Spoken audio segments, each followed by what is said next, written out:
Bwana Yesu asifiwe. Nimefurahi kuja mbele yako tena siku ya leo. Mungu amenikubalia nafasi nyingine nikuje mbele yako, na namshukuru sana kwa ajili ya opportunity hii ya kuweza kutokea mbele ya mpendwa wake. Pia nataka nikushukuru mpendwa. Asante kwa kunikubalia nikuje mbele yako ili niweze kunena na wewe neno moja au mbili kuhusu huyu mpendwa wetu Yesu Kristo. Hello, good morning, good afternoon, good evening, wherever you are. I just want to thank you for the opportunity that you've given me to come into your presence and to also share the word of the Lord. Thank you so much. God bless you for this. I hope that what I'm going to share will be of value to you. I want to talk about something that is so precious and so special, and I pray that the Lord will touch you and enable you to be able to hear me so that you can be able to pick up what it is that I'm trying to say, and that this word that the Lord has given me will be able to germinate and to affect your life, and not just your life, and that it will also be able to affect the lives of other people. That it will be something so precious that when you hear it, you will not be able to keep quiet with it. You will go like the woman by the well, and you will tell everyone about it. And this thing is so simple. I was discussing with a friend of mine, and we were just wondering that sometimes you know sin, you know what you shouldn't do, but why do you keep on doing it? Why is it that when you're told do not sin, for example, you've met this person, and this is a common sin in the world, that's why I'm making reference to it, yeah?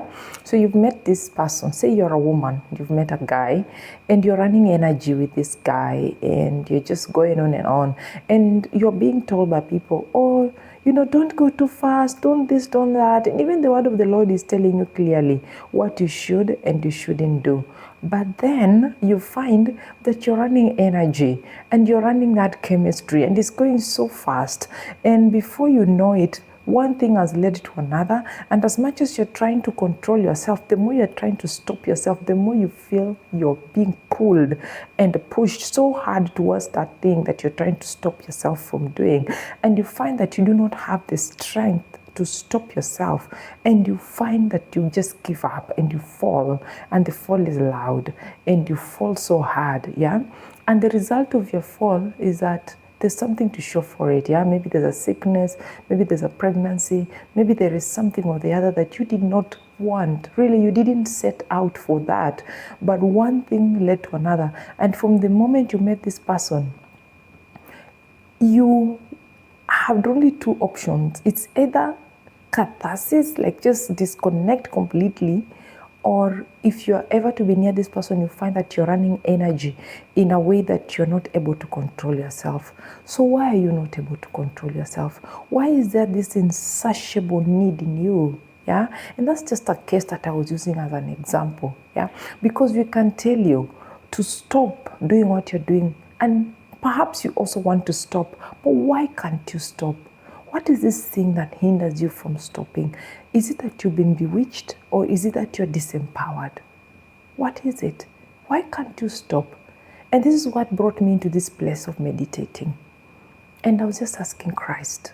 I was telling him, Daddy, what is this that you did to the adulterous woman when she was caught and she was facing even death because she couldn't help herself? There was a gaping hole in her, and it wasn't the lower one. I don't believe it's that hole. There is a gaping hole in the soul of a human being that is asking to be filled. And no matter how much it is filled, it is not satisfied. For her, it was adultery. For you, it could be a drug, it could be a smoke, it could be fashion, it could be hatred, it could be bitterness, it could be, I don't know what your drug is. Hers was adultery. Whatever it is that you've taken, that you decided to use it to fill that void in your life with, yeah? It could be career, you're just unstoppable, like you will even kill to go for the next office, yeah? I don't know what for you is that fills that hole, yeah? I don't know what it is. Sorry, my neighbor.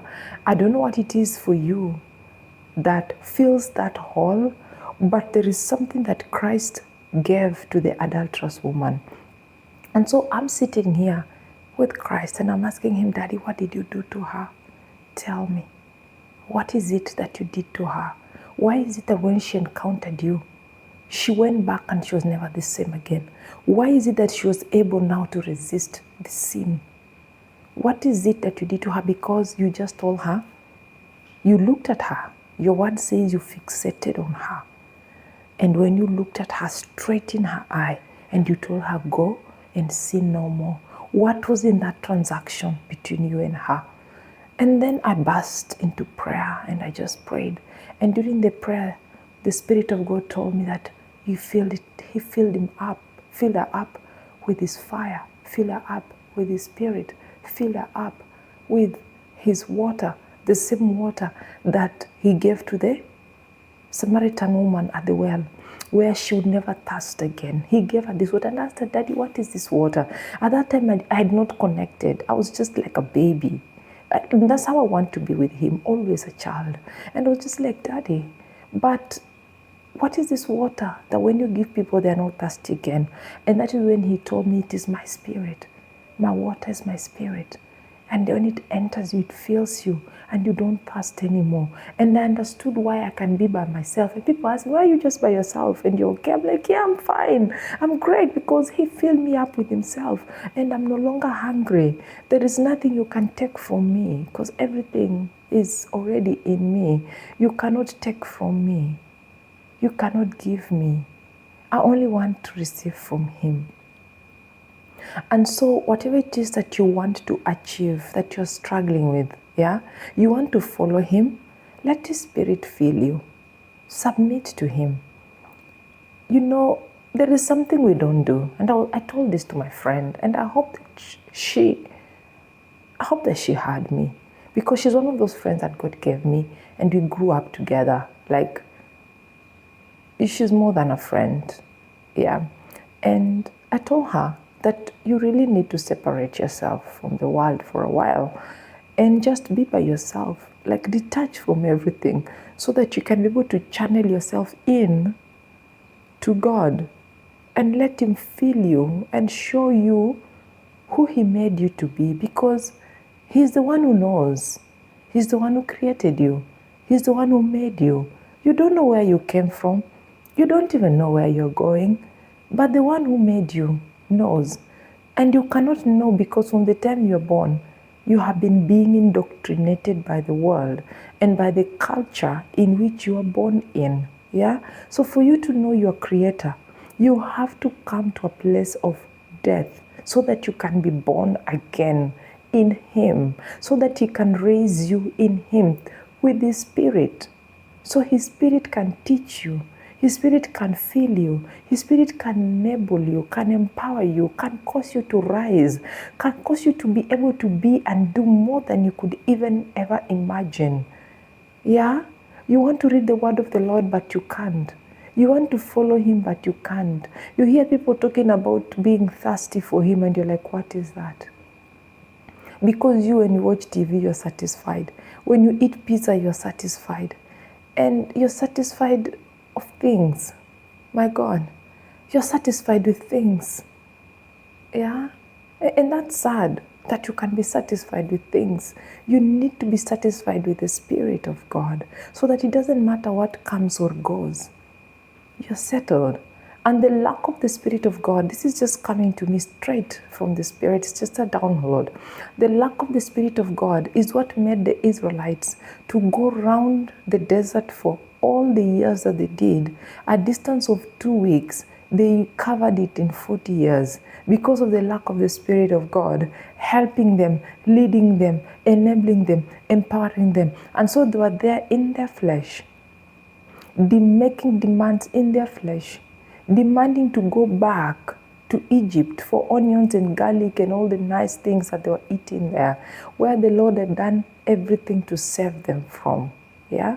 So because they were not in the Spirit of God, it took them so long to get to the promised land.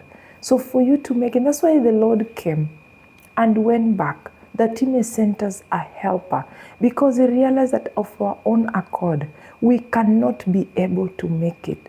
Darling, you can't do salvation on your own. Stop it. Stop frustrating yourself.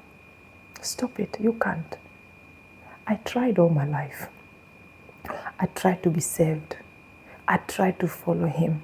I tried to do it of my own strength. But listen to what he said. He said to Zerubbabel, it's not by strength. It is not by might. Yeah, by the Spirit. It is by his Spirit. So what you need to do now, beloved, is you need to separate yourself. You need to take some time off. You need to slow down. Honey, slow down a bit. Take some time and seek God. You don't even have to stop your work and all, but you can detach from the world and enter into a God zone and just be you and God, and let God speak to you as you speak to him. Read his word, pray, listen to him, not people. You have to have him before you can have people. When you have him, you will not know how to have the right people in your life. You will be looking for things to fill you up. But when you have him, you'll be looking for things to complement you. There's a difference. There's a difference, beloved. Find the Lord. Find him. Look for him. Fast. Seek him. Put aside food. Put aside the things that, put aside your sleep. If you're busy during the day, sacrifice your sleep. You can fast your sleep. You can say between this hour and this hour, every day at 3 a.m. I'll be up, so that I can have an intimacy with my Father. Because I'm running after you. Because I want you. Because I seek you. Because I want to understand you. Where did I come from and where am I going? Yeah? So, beloved, that's all I have to say today. That the reason why up to now you have been defeated to overcome sin is also the same reason why our Lord came and died. That he may empower you. That he may bring his comforter, the Spirit of the living God, the comforter and the helper that can help us to overcome, that can help us to be near him, that can help us to draw near to him. Yeah? It is not by power, it is not by might, but by the Spirit. When you see us standing here, it is the mercy of God. The Lord brought us from far. And I can't wait for you to hear my testimonies of the places the Lord has brought me from.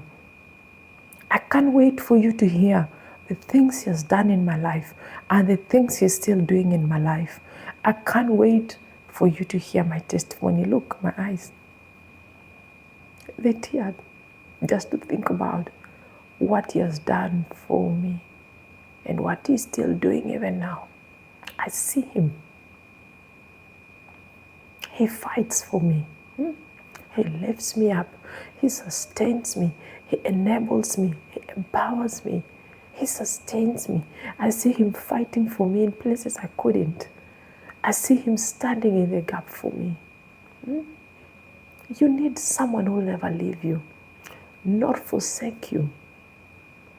You need to stand on the rock that is immovable. You need to stand on one who sees your heart, who understands you. Before you've spoken, he knows what you're saying. He knows what you're about. You do not have to prove a point when it comes to you and him. He knows. He understands. He's the kind of person who walks into your mess and he says, I know.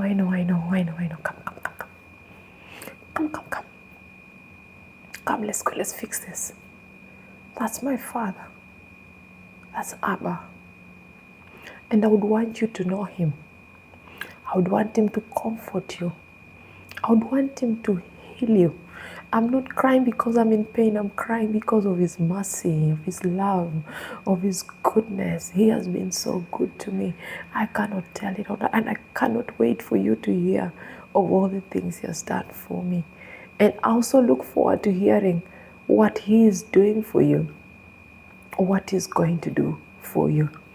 I hang on John 17:20 when he says, Father, I pray not only for these, but also for those who are out there who will come to me by way of their testimony. Whose testimony? My testimony, your testimony. Daddy is waiting for us to testify of the things that He's done for us so that others can come to Him and they can be helped like we were helped.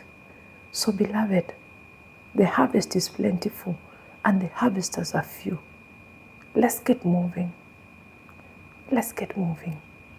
And if you need help, call. He said you have not received because you've not asked. Call. Say, Daddy, I need your help.